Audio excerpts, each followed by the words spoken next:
Welcome to Quit to Win, the show where we explore the moment people have to let go of destructive patterns or limiting identity and the internal battle to rebuild their life with purpose and clarity. Our three guests is Leslie Smith, no nonsense marketing and public relations consultant, author of Law of Promotion, and founder of the McCormick LA, a consultant she has been running since 1994, a 3 decade. Leslie has worked with clients across 30 different industries. Came founder of favorites at Chambers of Commerce and Professional Association of Marketing, simple and immediate unusable, and dedicated her career to helping small business owner stop being intimidated by promotion and start building from the foundation that actually work. Before all of that, she was calling in sick when she wasn't. That, in her word, was the moment she knew staying was no longer an option.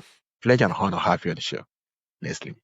Thank you so much. What a beautiful introduction. Yeah, thank you so much, Leslie. So, Leslie, calling in sick when you are not is very specific feeling now. A moment where the gap between where you were and where you need to become impossible to ignore. What had been building before that particular moment? I started my business in 1994, and I think I'm pretty guilty of, you're supposed to get ready, aim, and fire. I fire, then get ready and aim. So I'm kind of fearless in that way. And I think and that's definitely a form of quitting. And sometimes I leap maybe before I looked thoroughly. Yeah. Maybe that's something I need to add and not quit, is I need to, do some stuff. But I also find that by being able to make clean breaks from things and moving forward, I'm able to then just move forward instead of wallow in indecision. Right. And so, opportunities come your way and you go, well, this sounds like a great idea. I should do that. Yeah. This must be a sign. Yeah. So, yes. And so, leaving, I think that's a big thing for entrepreneurs, is leaving the paycheck, leaving the, insurance benefits or 401k benefits, those kinds of things to start your own business. And I was young and dumb. And so it sounded great. But I also had the stability because I was getting married. So my husband had some of those things in place for me. So that would be okay. But he was considered an independent contractor. So he was still self-employed, but then was offered insurance and that kind of stuff. And so, sometimes we were eating, very, Campbell soup and ramen. Yeah. That's where the budget was, because you have these different cycles in your income. But that turned out okay, right? So you did what you did. So, and I think most entrepreneurs have, that kind of a start where the money's not coming in yet. You're getting things going. And so part of that quitting is being okay in uncertainty. Mm-hmm. Which is very uncomfortable for some people. I'm not an anxious person, and I think that helps me to move forward a bit freely and just go, okay, well, I'll figure it out. And that, that's sort of a telltale sign of Gen X in America. We have Gen Xers we're the kids whose parents weren't necessarily around and sort of preoccupied, so we just figure things out on our own. Yeah. So the survivor mechanism clicks in. Yeah, this is really amazing. The more you just keep sharing, I'm like, whoa, you don't have to get it figured out. Just jump on the train and later figure out who was the train and where is the train going. And I think it really needed me that a whole lot of persons are stuck owing to mental masturbation today, just thinking and rethinking about what doesn't exist yet. They don't even know what it is until, because thinking about it is not doing the job. Doing it is more of just jumping into it. And also you make reference of being okay in uncertainty. Yes. And throughout, 30 plus years, there were always times when I said, well, I could go back and get a job, and there were things that I did that sounded wonderful. And so I did apply for those things. And then, as you get more settled and more comfortable and more just set with your freedom, I make my own schedule 100%. You can't do that in most jobs, right? So then sometimes, I'm like, I don't really want that job. If I put my resume in, I'm like, I don't really want that. I have to give up a lot. I'm not willing to quit this. Yeah. Amazing. It's really lovely seeing it that particular way. And also you started McCormick LA in 1994, before the internet changed everything about how business promoted themselves or what did you have to quit relying on from the professional world that you were living before you could actually do something entirely of your own? Yes, sure. So the marketplace relied on flyers. So like pieces of paper promoting your business, right? So that was the mentality. And in, my corporate world, so I had a printing budget that didn't come from my salary, right? I had all of those things that I could help promote the organizations I was working for that didn't cost me anything. So then, your dollars become different because every dollar that's brought in is not just profit. That's not your paycheck. You should be, coming up with some sort of retirement plan, putting something away. You should be putting away money for vacation time if you want to take vacation, plus the cost of vacation. You put, money away for a rainy day in case you get sick because there's no one else, right? And then there's the cost of promoting yourself. So if it's joining an organization, it's taking people to lunch, it's all of those things. That's a big part of the budget that when you're working for someone else, you don't really think about. Those things are handled for you. And so that, was surely challenging in figuring out how to do everything with, limited funds, because at the beginning, there's not a lot of money coming in. I had turned to some people that I had done volunteer work before, and they did hire me because I was a proven asset for them. I had done good work as a volunteer, and they said, oh yeah, we were just talking about hiring somebody. And so they brought me in. So I started making money right away, and then had to, you figure out how to budget your money, then also budget your time. Your time is way different because if you're going to like a weekly networking breakfast, okay, so those hours are out. And then there's certain times when you're following up with clients, you're cultivating all that stuff. That takes a lot of time. And then you still have to do the work. So it's like 3 jobs in one, right? So you have to love the work. And sometimes like James Clear in Atomic Habits says, you have to love boredom. Because sometimes it's just repetitive, right? You're doing the same things and you have to be able to know that it's making progress. So even if it doesn't seem like it every day, you're making progress. So you're building that resume, you're building trust, you're building respect. And that's built in when you have a job. If somebody hired you and, that client goes, oh, well, they must be good because they made it through the hiring process. They have something backing them up compared to, hi, I'm McCormick LA. And they're like, what's McCormick LA? Right? Yeah, especially in 1994. Like now, especially since the global pandemic, there's way more home-based businesses. That was not common then. So there were all sorts of things that were closed off to home-based business. They didn't think it was legitimate.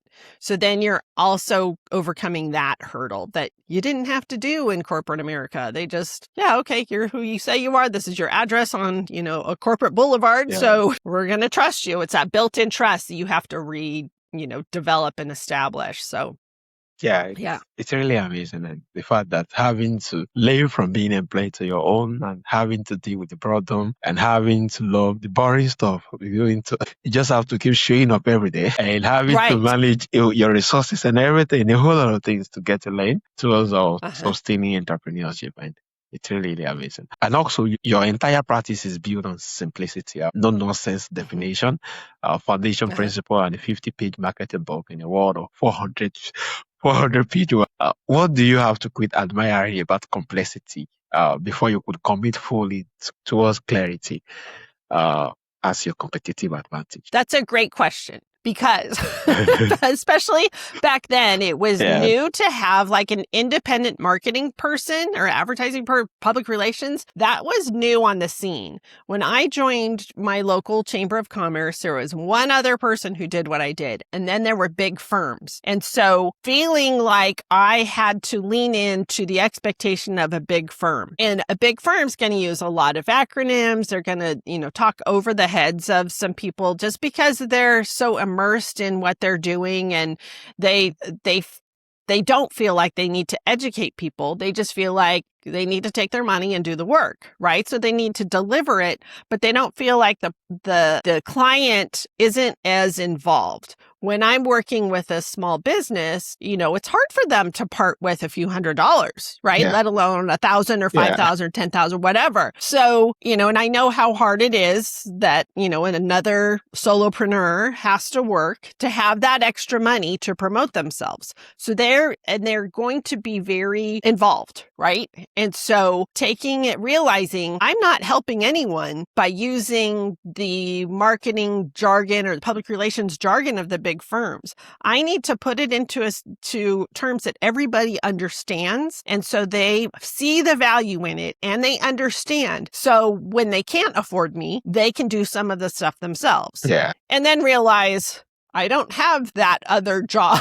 I can't add the capacity of another job. I need to have Leslie help me sometimes. So what are those times? So that was what I needed to realize and quit. I had to quit the idea that I had to live up to the expectation of a big marketing promotions firm. And so, in fact, this book that you referenced, my 50-page marketing book, Laws of Promotion, it started because I did a workshop for the Chamber of Commerce for I think it was the Women's Business Council or the Home-Based Business Council. And I did a little workshop. And so I took Newton's Laws of Motion and I turned it into the Laws of Promotion because, right? Yeah. So that I took something familiar to people. They, at some point in your schooling, you learn Newton's laws of motion. And then I just transferred what they already knew into something they didn't understand. And then it made it very accessible for them. So, and I was doing this in the 90s.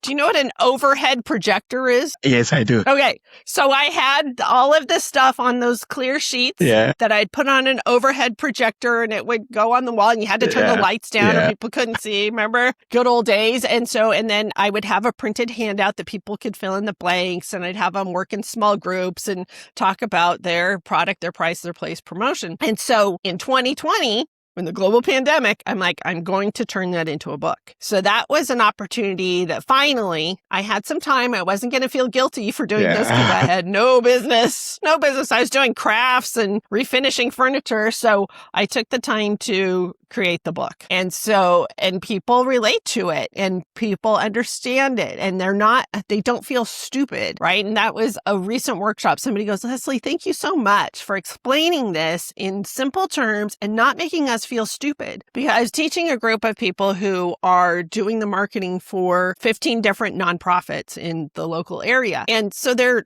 called marketing directors, whatever. And so it's assumed they know how to do this stuff. But they don't necessarily.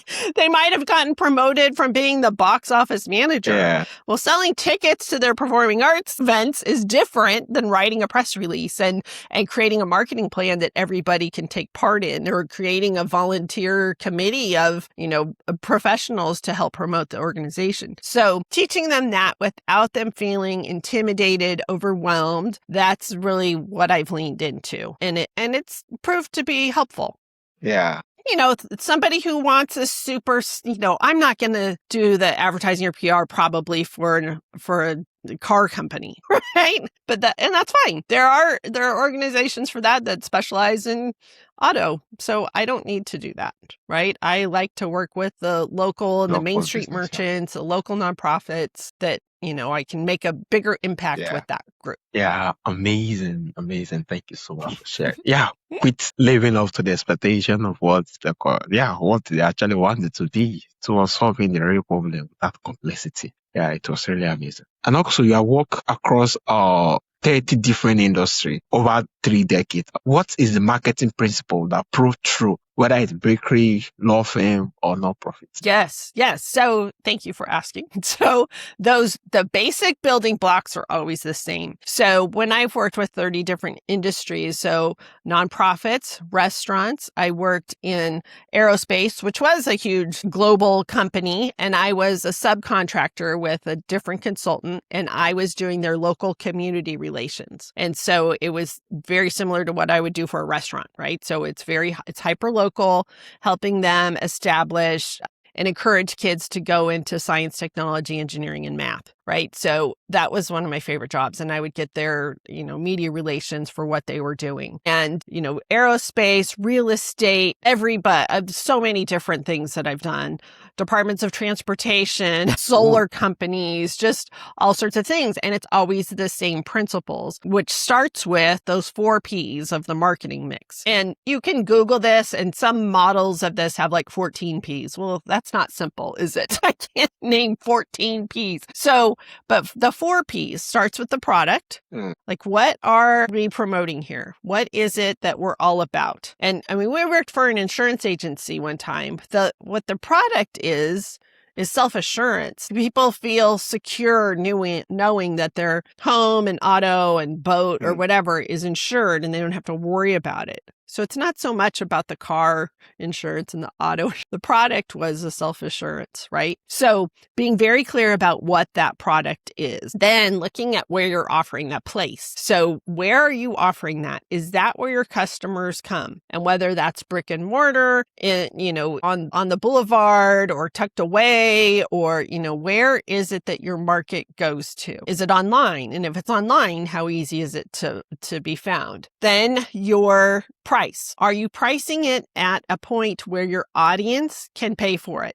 Readily pay for it. And, pricing becomes a big marketing strategy. Are you going for a really elite, price point? Are you going for sort of mid-range? Are you going for bargain basement? So that becomes part of your strategy, and all of your branding needs to follow that, right? So you have your product, your place, your price. So if you're pricing, if you decide you're going to be a very elite, then your place better be very elite, right? Then once you have those things established, then you go to promotion. So, and then you go into, the advertising and the public relations. And public relations is that's my core offering. And it's been community relations. So getting them out there in the community, getting to know people, finding out what the misperceptions are about them, clearing those up, and giving people what they want. What are you expecting from our company? Can we deliver on that? Or are we offering the wrong product? Then you go back.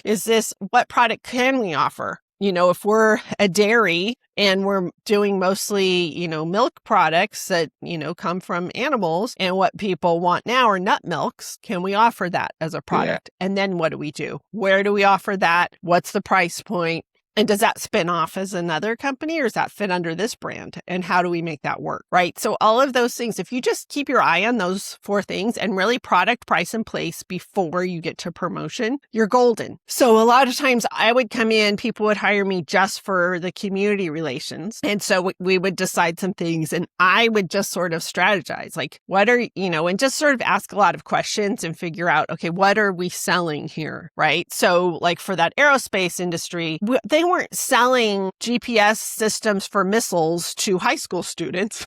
Even though that's what they do, right? The product that I was promoting was the long-term benefits of studying science, technology, engineering, and math as a high school student going into college, right? So being very clear about that. And then they were already working with high schools, so they were working with the right audience for that. And then younger kids too. On a certain day, they worked with younger kids for math, because you learn math super early, right? And then working on the promotion for that. Who needs to read this?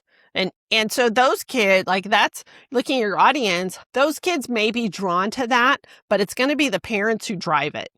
Like some kids, you can tell, wow, they've figured out these puzzles super quickly. They're constantly asking for more experiments to do. They're super interested in science. Then that's up to the parents to foster that. So that's, audience 1 and 2 were those kids and the parents, right? So being mindful of that, like, what are we giving those parents? Well, we need this on a news hour that moms and dads are watching, so they see how cool this is and encourage their kids to get involved in this, right? And then the kids will go along with it because they're children. Amazing. Right? Amazing. the Yeah. product, the pricing, the promotion, and the public relation. And it's really amazing. And looking at it, it's cut across every single product that's going to be created, owing to the fact that you have to think about how does this product solve the problem and what price can we peg it that they can afford and they're willing to come back at to rebuy and rebuy again. And also promotion, how Exactly do you right. actually get to put it in the face? And also addressing their bias through public relations when it actually gets to come into be. It's really amazing. Thank you so much for sharing. Mm, And also, you have absolutely. said that 20% of businesses have failed in the first years and up to half in the first 5 years. In your experience, how much of that failure is actually a market problem versus something that's wearing marketing face? That's a good question. And I don't know because I knew this woman who used to come to the Chamber of Commerce, and she had a costume company. And so she did it sort of as a side hustle and she had beautiful, like full on costumes that you'd wear to a fancy gala or something, like Bridgerton like stuff, right? Yeah. And then on down. But she didn't really make any. She was doing it as a side thing, like for the first 5 years. And 5 years is pretty much when people start really making money, right? Until then, you're working towards breaking even and starting to make some money to, have some extra money. So the first 5 years is very crucial to success. And once you hit 5 years, if you've made it that long, you're probably going to make it. And she did. And because she knew it was very seasonal, right? So you had fall costume parties and masquerades. You might have something else, a spring gala that was some sort of theme with a masquerade.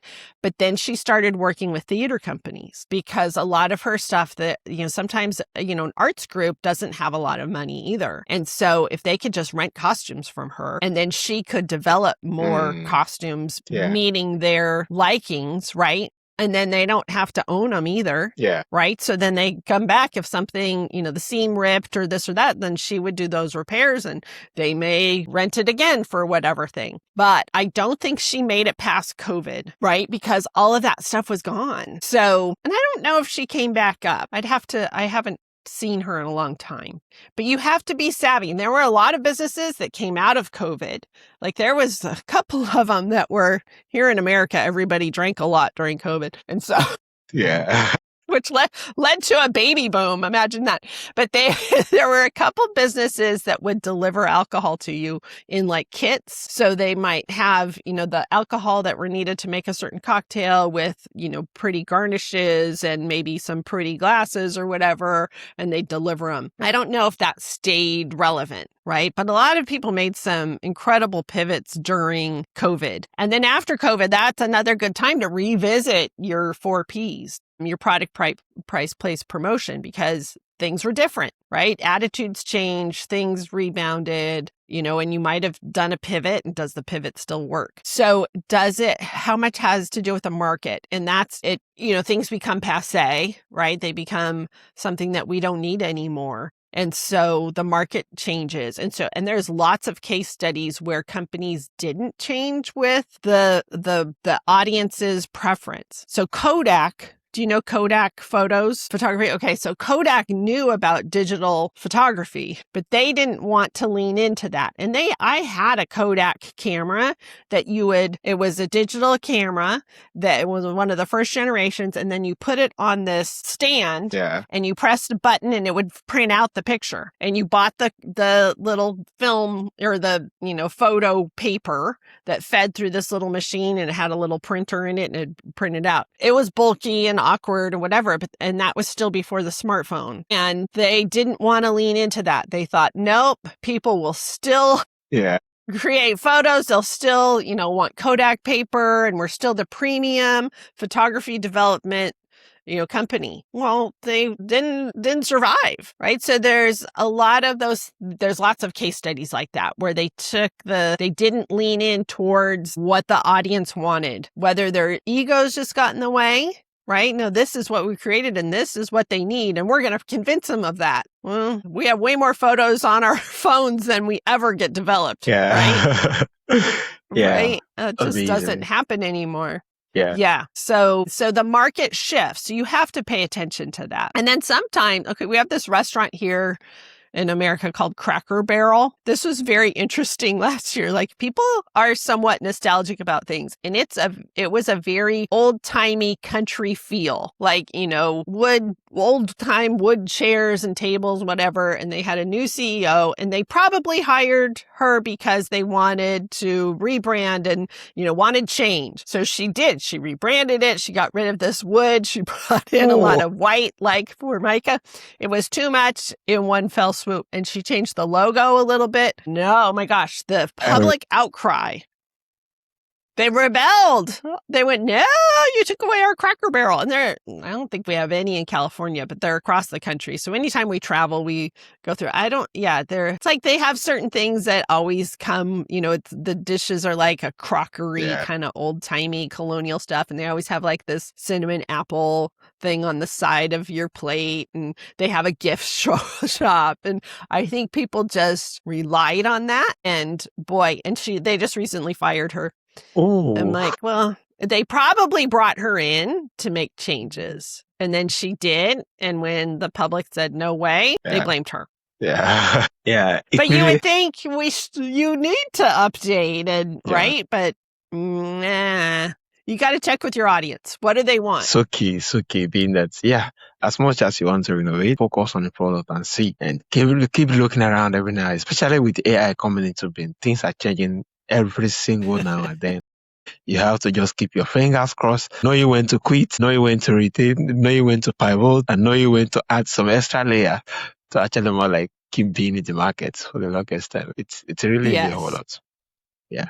Yes. So lastly, for someone listening who is calling in sick when they aren't out, who knows the season of where they are is over, what's the first thing they need to quit telling themselves how to stay home? Yes, that's so funny. I can remember being in a job and I lived at my dad's house. I lived with my dad. I was 20 something, trying to save money, live at home. And he comes in my room because I'm not up. And he goes, what's going on? I go, I'm not going in.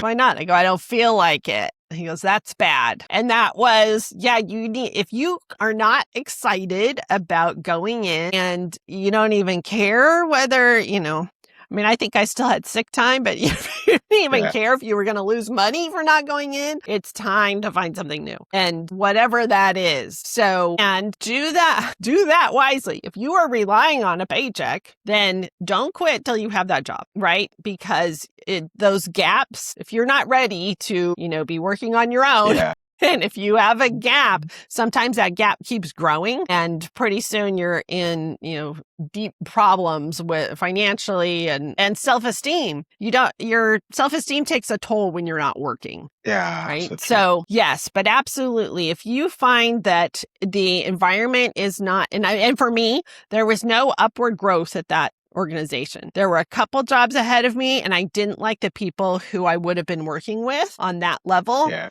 I'm like, I don't want to even be there. And then, I wouldn't say they were toxic. There was just not a value alignment. Sometimes they would do things that were, bordering unethical, pull things with some clients that I didn't think were cool. Just went, okay, I've outgrown this, right? And so always put yourself in a situation where you can grow more and where you're appreciated. Right. So, and in that job too, I tried to say, can we do some training, whatever? And they're like, who are you to train us? Amazing. Right. Amazing. Yeah. Look deeply in your world. Is this something? You eagerly wanted to wake up to go to work, or something that doesn't. And if your paycheck depends on it, make sure you collect the pay for it. Amazing. Right. Thank you so much. So where can my listener find laws of promotion and also connect with your work and coaching of credit? Yeah. Sure. So I would direct everybody, go to this website, go to escapemarketingmania.com, SCAPE marketing, MARKETING, mania, MANIA.com. And you will log in and you can watch a 15-minute webinar that I just tell you what I do, and I will connect with you from there and give you the keys to the kingdom. So that makes it easier. Yeah, amazing. Thank you so much, Nathan. thank you for your reminder that the foundation matters more than the tactics, and that clarity is not the lazy options, but the powerful ones. It's exactly what this audience needed. And from audience who love to connect, check the show notes. You'll see the link to easily reach out. Remember that staying in a structure that require you to pretend, it's never the safe option. Building one that lets you show up honestly is. And once again, it's a pleasure and honor to have you on the show, Leslie. Thank you so much. And you did your homework. You were a wonderful interviewer. Yeah. Thank you so much.